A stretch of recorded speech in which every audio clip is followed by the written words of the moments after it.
আমার পিছনে একটা ছোট্ট মেলা দেখতে পাচ্ছেন। আজকে আমি এই মেলাতে 100 টাকায় কি কি খাবার খেতে পারি তাই দেখাবো আপনাদের মাঝে। তো লেটস স্টার্ট দ্য ভিডিও। প্রথমেই আমি চলে যাচ্ছি হাঁটতে হাঁটতে মেলার ভিতরে যে কি কি খাবার আছে।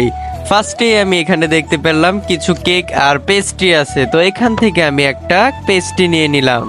দেখতেই পারতেছেন এই পেস্ট্রিটা আমি নিয়ে নিয়েছি এবং আমি এটা খাওয়া শুরু করে দিলাম খুব তাড়াতাড়ি করে। এটা অনেক মজা আর ঠান্ডা ছিল, যার কারণে আমার পার্সোনালি ভাবে অনেকটা ভালো লেগেছে।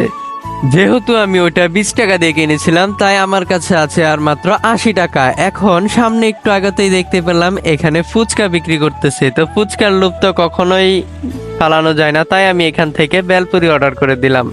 তো এখানে ছিল 20 টাকার বেলপুরি এবং আমরা তা মিলে খাওয়া শুরু করে দিলাম।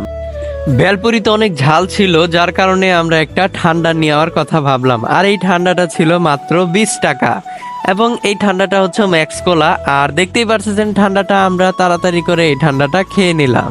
এর পরবর্তীতে আমার কাছে ছিল মাত্র 40 টাকা। তারপর আমি এখান থেকে একটা মামাকে দেখলাম চানাচুর মাখা বিক্রি করতেছে, তো এখান থেকে আমি খেয়ে নিলাম আরো 20 টাকার চানাচুর।